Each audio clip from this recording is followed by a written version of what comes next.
दोस्तों, जब भी हम बांग्लादेश की राजनीति की बात करते हैं, एक सवाल उठता है, क्या वहां की मौजूदा स्थिति एक नया मोड़ लेने वाली है? खासकर तब जब अमेरिका में डोनाल्ड ट्रंप की जीत के बाद से शेख हसीना की गतिविधियां तेज हो गई हैं। क्या आपने सोचा है कि कैसे ये घटनाएं पूरे क्षेत्र की राजनीति को प्रभावित कर सकती हैं? चलिए इस पर गहराई से नजर डालते हैं। हाल ही में खबरें आईं कि शेख हसीना ने अपनी वापसी के लिए एक बड़ी रैली की योजना बनाई थी, जिसका मकसद था अंतरिम मोहम्मद यूनुस सरकार को चुनौती देना। लेकिन यूनुस सरकार ने इस कदम से इतनी चिंता महसूस की कि उन्होंने आवामी लीग की रैली को रोकने की घोषणा कर दी। ये वही सरकार है जो इस्लामिक पार्टियों को खुली छूट देती है, लेकिन जब बात शेख हसीना और आवामी लीग की आती है तो वह तुरंत कड़े कदम उठाती है।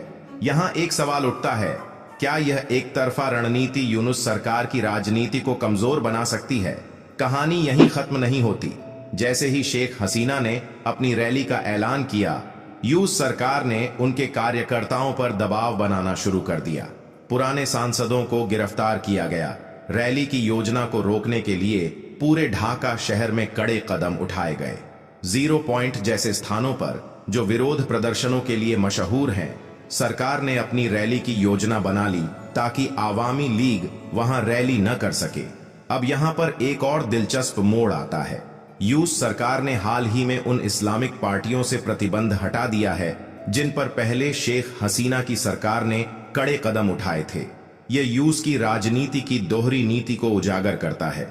यह सवाल उठता है, क्या यूनुस सरकार वास्तव में बांग्लादेश की स्थिरता चाहती है या यह केवल अपने हित साधने के लिए खेल खेल रही है? सवाल यह भी है कि अगर यूनुस सरकार इस तरह के कड़े कदम उठाती है तो इसका असर बांग्लादेश की जनता पर क्या होगा? क्या यह उनके बीच और अधिक असंतोष फैलाएगा या यह शेख हसीना को और अधिक समर्थन दिलाएगा? दोस्तों, इस पर हम विस्तार से चर्चा करेंगे, लेकिन आगे बढ़ने से पहले कृपया इस वीडियो को लाइक कर दें। इसमें आपका सिर्फ 1 सेकंड लगेगा, लेकिन इससे हमें बहुत मदद मिल जाएगी।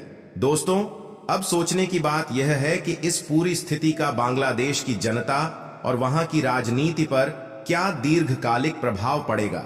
क्या शेख हसीना अपने समर्थकों के बीच और अधिक मजबूती से उभरेंगी या फिर यूनुस सरकार की यह नीति उन्हें कमजोर कर देगी? यहां एक और सवाल उठता है, क्या यूनुस सरकार का यह हस्तक्षेप अन्य वैश्विक शक्तियों को भी बांग्लादेश की राजनीति में दखल देने के लिए प्रेरित कर सकता है? इतिहास ने हमें सिखाया है कि जब बाहरी शक्तियां किसी देश की राजनीति में हस्तक्षेप करती हैं तो इसका परिणाम अनिश्चित होता है। क्या बांग्लादेश इस बार एक नई दिशा में जाएगा या यह संघर्ष उसे और गहरे राजनीतिक संकट की ओर ले जाएगा? शेख हसीना के समर्थक जो यह मानते हैं कि यह रैली जनता के अधिकारों के लिए है, क्या वे और मुखर होंगे या यूनुस सरकार के दबाव से उनका मनोबल टूटेगा? और क्या यह स्थिति केवल आवामी लीग तक सीमित रहेगी या फिर अन्य पार्टियां भी अपनी रणनीतियों में बदलाव करेंगी? यूनुस सरकार की हाल की नीतियां, जिसमें उन्होंने इस्लामिक पार्टियों से प्रतिबंध हटाए हैं और कुछ कट्टरपंथियों को रिहा किया है, यह दर्शाता है कि उनके कदम पूरी तरह से पक्षपातपूर्ण हैं। ऐसे में जब आवामी लीग और शेख हसीना की रैली की अनुमति नहीं दी जा रही है तो यह अंतर्राष्ट्रीय समुदाय के लिए भी एक सवाल खड़ा करता है, क्या यह लोकतंत्र और निष्पक्षता के सिद्धांतों का उल्लंघन नहीं है? इन सभी सवालों के जवाब आने वाले दिनों में स्पष्ट होंगे। लेकिन एक बात तो तय है कि बांग्लादेश की राजनीति का यह मोड़ न केवल देश के अंदर बल्कि पूरे दक्षिण एशिया के भू राजनीतिक परिदृश्य पर गहरा असर डाल सकता है। भारत सहित अन्य पड़ोसी देशों को भी इस स्थिति पर कड़ी नजर रखनी होगी, क्योंकि यह उनके लिए भी रणनीतिक महत्व रखता है। दोस्तों, अब आप सोचिए कि ऐसे समय में बांग्लादेश की जनता के पास क्या विकल्प हैं? क्या वे इस दबाव के बीच अपने लोकतांत्रिक अधिकारों के लिए लड़ पाएंगे या फिर यह सारा संघर्ष केवल राजनीतिक नेतृत्व के लिए एक और शक्ति प्रदर्शन बनकर रह जाएगा? यहां एक सवाल उठता है, क्या यह राजनीतिक उथल-पुथल बांग्लादेश के आर्थिक विकास को धीमा कर देगी?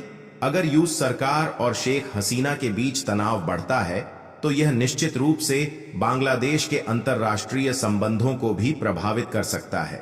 और यह सिर्फ बांग्लादेश ही नहीं बल्कि पूरे दक्षिण एशिया के लिए चिंता का विषय बन सकता है।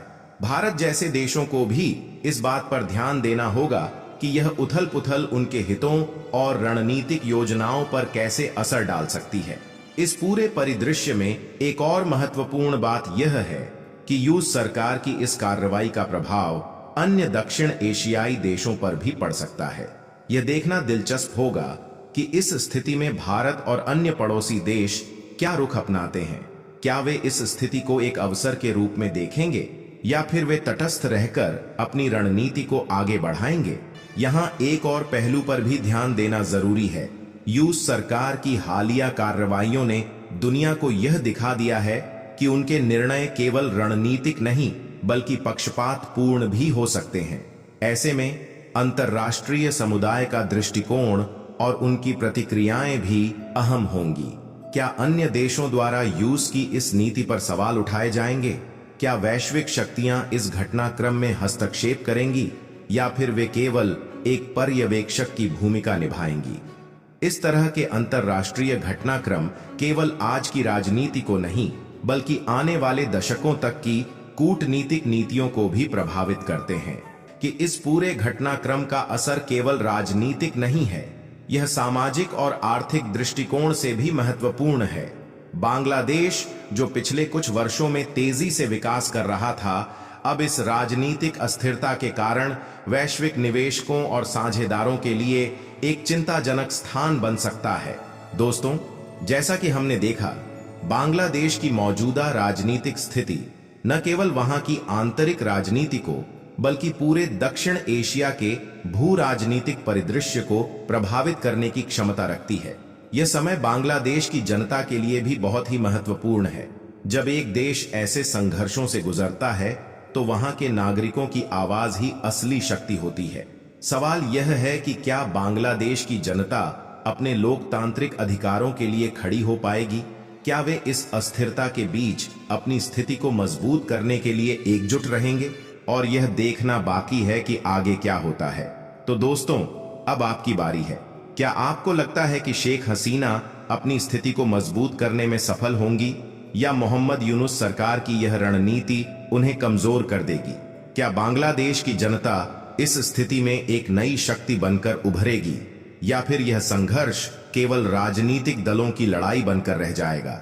जनता और राजनीतिक दल एकजुट होते हैं तो यह रूस सरकार के लिए एक नई चुनौती बन सकता है। आने वाले दिनों में यह देखना बेहद दिलचस्प होगा कि इस पूरे घटनाक्रम का अंत किस दिशा में होता है।